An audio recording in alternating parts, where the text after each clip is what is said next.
Voilà, merci. Merci na bandeko sur le salon qu'on a biso to se pe biso ko sana pembe na bino na émission au messana pour landa bon na internet alors les lots sont bitoyé ils a rapport na ko masango malamu biso to messana pour ka et puis nous tous avons vraiment l'information belé mais toujours pousse na beaucoup plus pour la annoncer adorateur ancien David, on a tout ça là. Album nae, bientôt l'album Elima, il y a un animal qui nous to yambaye, to soulana, juste pour 15 minutes, mais avec un peu pour expliquer biso, bah ensemble va causer la nini et puis va préparatif et ça, adorateur David. Bonjour. Bonjour. Bonjour. Ça va par la grâce de Dieu. Voilà, on a tenu David, on a complété, mais quand on peut expliquer bah ensemble comment on a fait. Mon nom c'est frère David. Adorateur, c'est par rapport à Moussala Nazosala, va trouver vraiment l'attitude d'adorateur, c'est par l'Esprit de Dieu, que les hommes ont parlé de la part de Dieu, mais tu trouveras qui bon, tout est adorateur David Pakar. Voilà, adorateur David Pakar. Bientôt là, il y a un album déjà, on a marché des disques. Titre album, les Nzamba Makoki. Voilà, Nzamba Makoki. Nzamba Makoki déjà est belé par Nayoto, quand on organise ce titre. Bon, déjà, titre, tu sens, tu es monté par sentiment.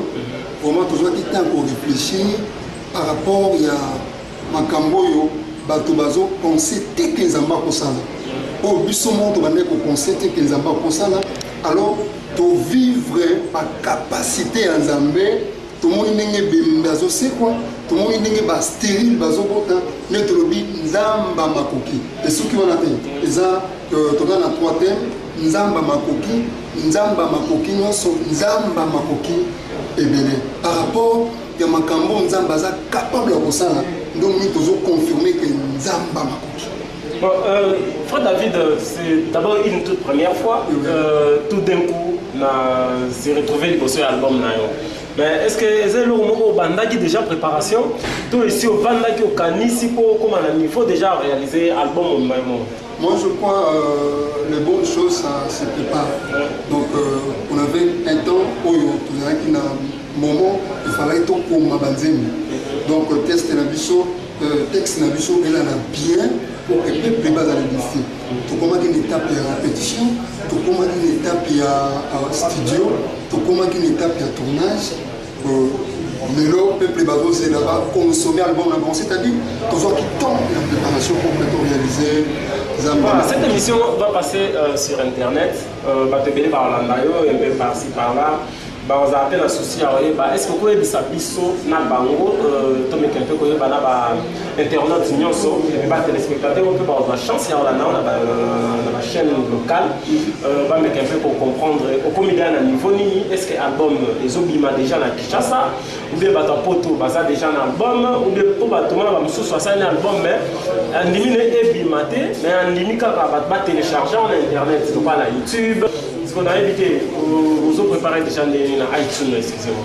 Par la grâce de Dieu, pour moi, avant de poser là partout, au niveau des réseaux sociaux, avant de poser là, quand de quoi, quand mingi ba bloc wana, ba nsomba mopé, au niveau des réseaux sociaux, c'est déjà tout tinda qui déjà, je crois dans 3 jours les okoma, na ba édition ba besoin na ba église au peto ko le katoveta. Dans l'école de prière pénière, on est vraiment permanent, on est à zone. Donc, avant la mission, tous les éléments, parce que tout est déjà prêt, tous les éléments dans un mois déjà trop consommés à ancien David, Naébio et pas à Maman Alice Ali que j'ai salé en passant, ici à Orlando. Mais les autres, tout d'un coup, album Mbalabo qu'on a marché. Est-ce que à faire partir un album, il y a produire un album ou bien après on a un 4 albums bon, Maman Alice bien gagné leader, mais cette fois-ci, le média va permettre de trouver une marraine. Donc là il faut bien un pasteur. Il faut bien un pasteur, voilà le domaine, on a un ministère, voilà. l'école. C'est-à-dire, à ça englobé déjà une grande partie.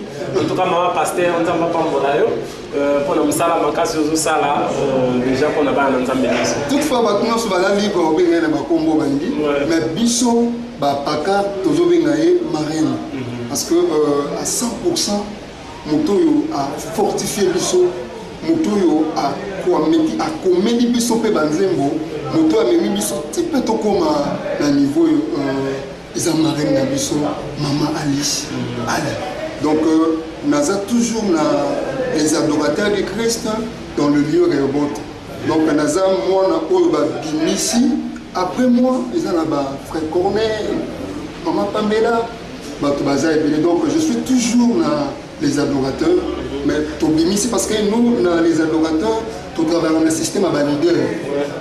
Bandeko ba yebi balandaka maman Alice ba intervention na ba concert na ba album.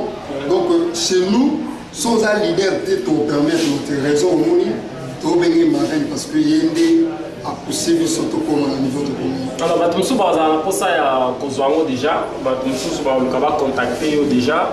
Est-ce qu'il faut pas les capables maman ici pas contacter nous kozala ni. Bon ba koki koleka pe pa maman Alice. Ba koki pe kozwa biso moko. On va kozwa biso na 081 220 19 17. Je répète, 081 220 19 17. Voilà, vous avez sur la WhatsApp, vous avez sur la Facebook, vous avez sur la moyen nino pour y appeler vers vous, tout ce qu'il a eu, c'est de soit yoye et par la mission pour que ça y voilà, et c'est vous avez une équipe, il y a GCTV, tous les canaux. Juste pour te tourner les mains pour avoir ça mukili mobimba ba internet nyonso ba yeba ki zana frère David adorateur paka ça comme ça ensemble vraiment na mingi longo bani à part ça dans signaler que ba ensemble cause ancien ya Peñel.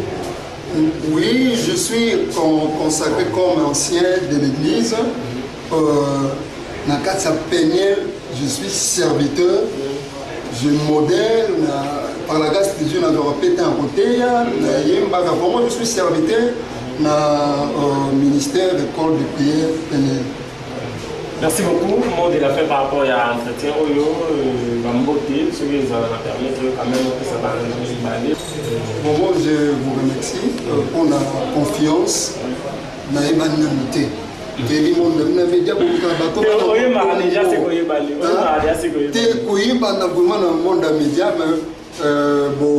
Confiance, c'est pas mon toit, Zoya Lobby. Na sengi na peuple de Dieu, bolandaka émission. Bolande émission, ils ont bimisa bateau non babimate. C'est que grâce à Nzambeza, kende de bosso pamboma. Amen. Alors bon album na biso ya Nzamba makokinyo so bozela ngona motema kokita. Je ne vais pas parler beaucoup contre le Makamao, mais tant que vous avez un retour pour témoignage.